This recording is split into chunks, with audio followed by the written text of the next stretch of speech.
নমস্কার, আপনারা দেখছেন শিশির কবিতা সুন্দরবন ইউটিউব চ্যানেল।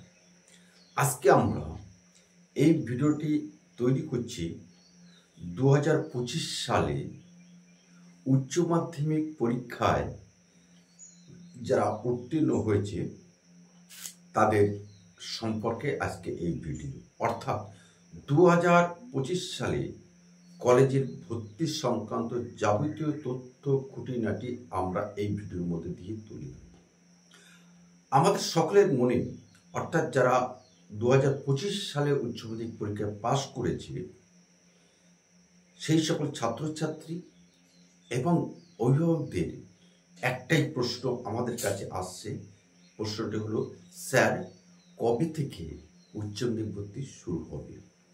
আমি তাদের প্রত্যেককে বলে রেখেছি, আমি জানিয়ে দেব, অথবা আমাদের শেষের কবিতা সুন্দরবন ইউটিউব চ্যানেল তোমরা দেখতে থাকো। আমরা খবর পাওয়ার সাথে সাথে আমরা আপডেট আমরা ভিডিওর মধ্য দিয়ে সমস্ত ছাত্রছাত্রীদের কাছে, সকলের কাছে আমরা পৌঁছে দিতে চাই। তার জন্যে আমাদের আজকে এই ভিডিও। সাধারণত আমাদের পশ্চিমবঙ্গে দুটো ক্যাটাগরিতে ভর্তি হয়। তার প্রথম ক্যাটাগরি হলো আমাদের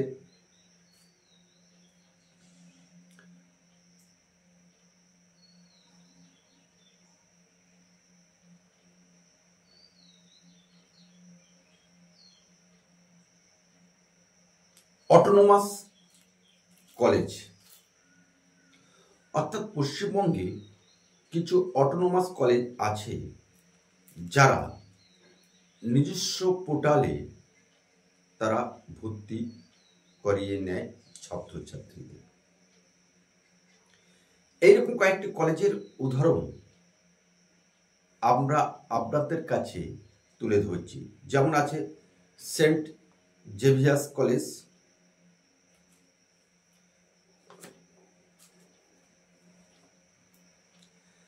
আছে মেদিনীপুর ওমেন্স কলেজ, বাঁকুড়া খ্রিস্টান কলেজ। এই রকম কলেজগুলো হচ্ছে অটোনোমাস কলেজ, যারা নিজস্ব পোর্টালে নির্দিষ্ট সময়ে তারা ছাত্রছাত্রী ভর্তি করিয়ে নেন, অর্থাৎ ডাইরেক্ট এখানে অ্যাপ্লিকেশন করা হয়। আর একটা পদ্ধতি হলো আমাদের সেন্ট্রালাইজ অ্যাডমিশন পোর্টাল। অর্থাৎ পশ্চিমবঙ্গে যে সকল ডিগ্রি কলেজগুলি আছে সেই কলেজগুলি ক্ষেত্রে ভর্তি হতে হয় একটি মাত্র পোর্টালে, সেটা পশ্চিমবঙ্গ সরকারের অধীনে পরিচালিত হয়। এটা নির্দিষ্ট সময় ওপেন করা হয় এবং নির্দিষ্ট সময় এটাকে ক্লোজ করে দেওয়া হয়। এই সময়ের মধ্যে যদি আমরা সেখানে অ্যাপ্লিকেশন না করতে পারি তাহলে কিন্তু ভর্তি হওয়া যাবে না। তবে আমাদের সকলকে জেনে রাখা দরকার যে কোনো মতেই কিন্তু কলেজে গিয়ে ভর্তি হওয়া সম্ভব নয়। তার কারণ নিশ্চয়ই আপনারা জানেন। আমরা এই ভিডিও দীর্ঘায়িত করার জন্য তার কারণ আমরা বিশ্লেষণ করছি না। এখন প্রশ্ন হলো, কবে থেকে এই অ্যাডমিশন প্রক্রিয়া শুরু হবে? আমরা সেই বিষয়টি আলোকপাত করার জন্য আমরা এই ভিডিওটি আলোচনা করছি, এই ভিডিওটা তৈরি করছি আমরা।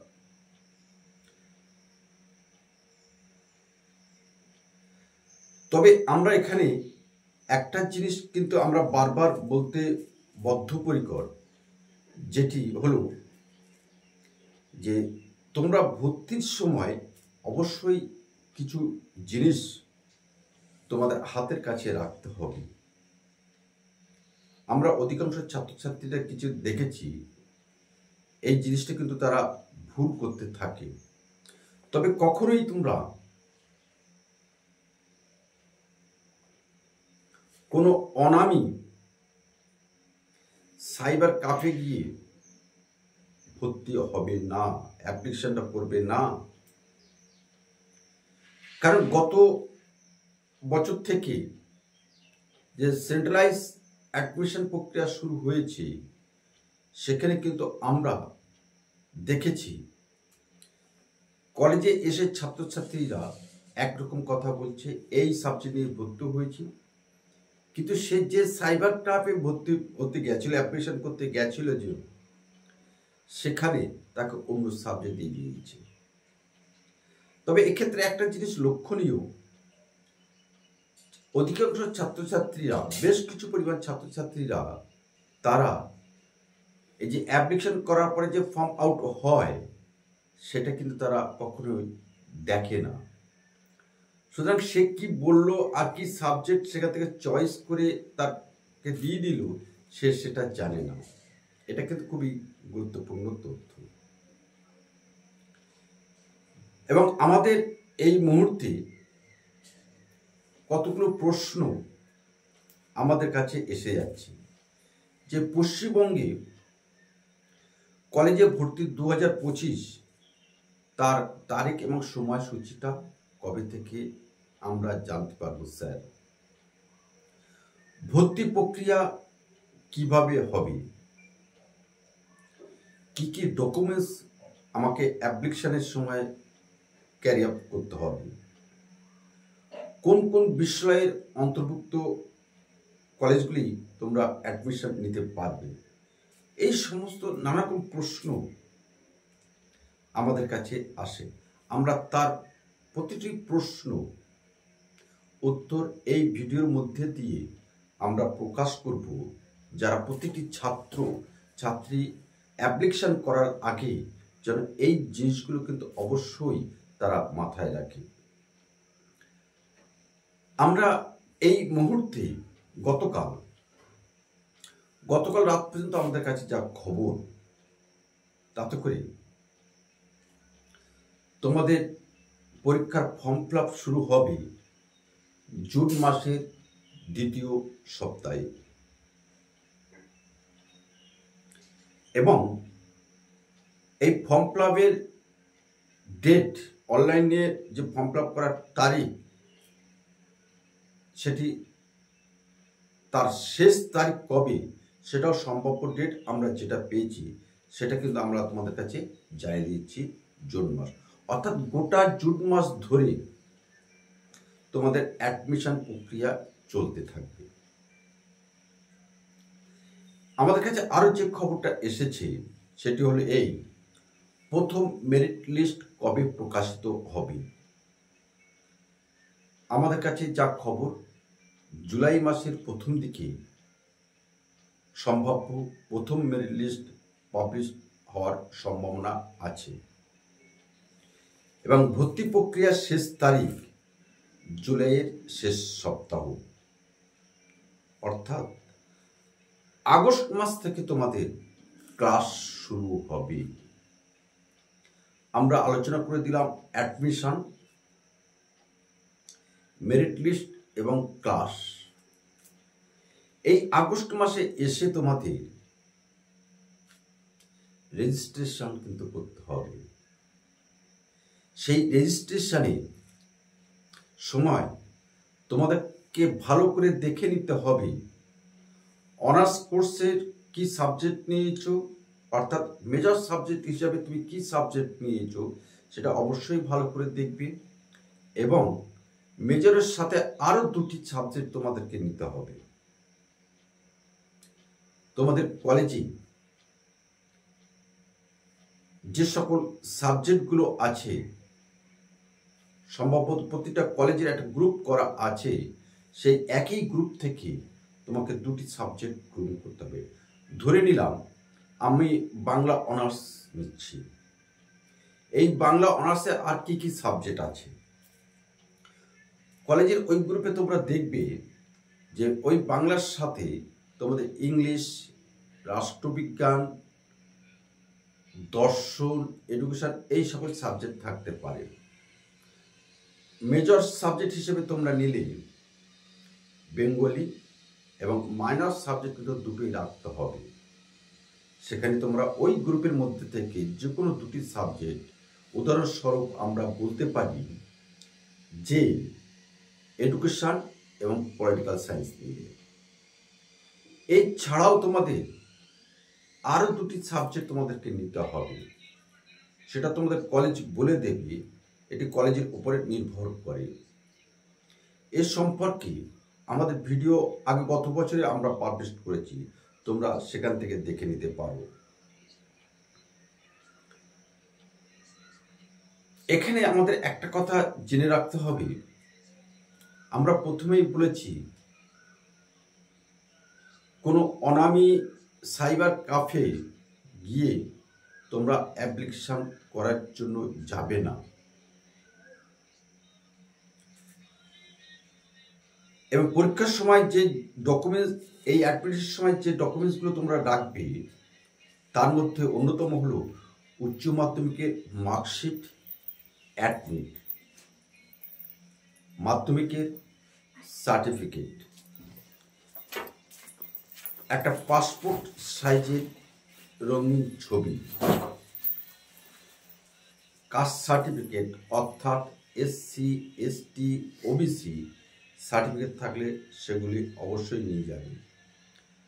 আবাসিক প্রমাণপত্র হিসেবে তোমরা নিয়ে যাবে আধার কার্ড অথবা তোমার নিজস্ব ভোটার কার্ড।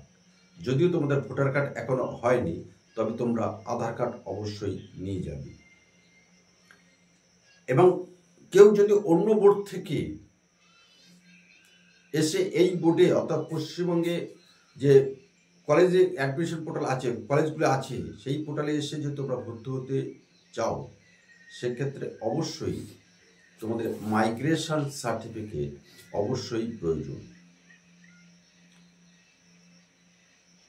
এবং তোমরা পশ্চিমবঙ্গের অধীনে যে কোনো বিশ্ববিদ্যালয়ে পোর্টালে গিয়ে তোমরা এই অ্যাপ্লিকেশনটা করতে পারো। এবং অ্যাপ্লিকেশন করে, তবে একটা জিনিস মাথায় রাখবে তোমরা, যে তুমি প্রধানত কোন কলেজে ভর্তি হতে চাও সেটা প্রথম রাখবে, দ্বিতীয় চয়েসটা দ্বিতীয় জায়গায় রাখবে, এই করে 1, 2, 3 করে রাখবে। কারণ আমরা দেখেছি উচ্চ মাধ্যমিক পাস করার পরে একটা আবেগ থাকে, আর সেই থাকাটাই আমাদের কাছে স্বাভাবিক। তাই আবাকে বশবর্তী হয়ে তোমরা এই ধরনের পোর্টালে কখনো অ্যাপ্লিকেশন করবে না। কারণ আমরা দেখেছি ফার্স্ট সেমিস্টারে সে অন্য জায়গায় পরীক্ষা দিয়েছে বা রেজিস্ট্রেশন করেছে, তার সেই কলেজে আর ভালো লাগছে না, সে এখন আর একটা কলেজে ভর্তি হতে চায়। এই ধরনের স্টুডেন্টদের কিন্তু বেশ কিছু সমস্যার তাদের সম্মুখীন হতে হয়। সেই কারণে এই সকল সমস্যার সম্মুখীন যাতে না হতে হয়, সেই কারণে আমরা প্রথমেই বলে দিচ্ছি, তোমার প্রথম চয়েসটি প্রথম এক দাগে রাখবে, কোন কলেজে তুমি ভর্তি হতে চাও। খুব ভালো করে আবেগ নিশ্চয়ই কাজ করবে, সেই সঙ্গে বাস্তবতাটা মিশিয়ে তোমরা এই পোর্টালে অ্যাপ্লিকেশন করার জন্য প্রচেষ্টা করবে। এরপরেও যদি তোমাদের আরও কোনো প্রশ্ন থাকে, আশা করছি তোমাদের সকল প্রশ্নের উত্তর আমরা দিতে সমর্থ হয়েছি বা দেওয়ার চেষ্টা করেছি। এছাড়াও যদি আরও কোনো প্রশ্ন থাকে, অবশ্যই আমাদের হোয়াটসঅ্যাপে অথবা আমাদের ফোন নম্বর দিয়ে দিচ্ছি, এখানে তোমরা সরাসরি যোগাযোগ করবে। আমরা তোমাদেরকে সহযোগিতা করার আপ্রাণ চেষ্টা করব। কারণ শেষের কবিতা মানে ছাত্রছাত্রীদের একান্ত মূল্যবান, কাছের, মনের, হৃদয়ের সম্পদ। তো আজকে আমরা এখানে রাখি। আগামী কোনো একটা সময়ে ঠিক তোমাদের কাছে এই রকম তথ্যবহুল বিষয় নিয়ে আবার আমরা আসব, তোমার সঙ্গে নিশ্চয়ই আমরা মিলিত হব, এই আশা আকাঙ্ক্ষা রেখে আজকে আমরা রাখলাম। নমস্কার।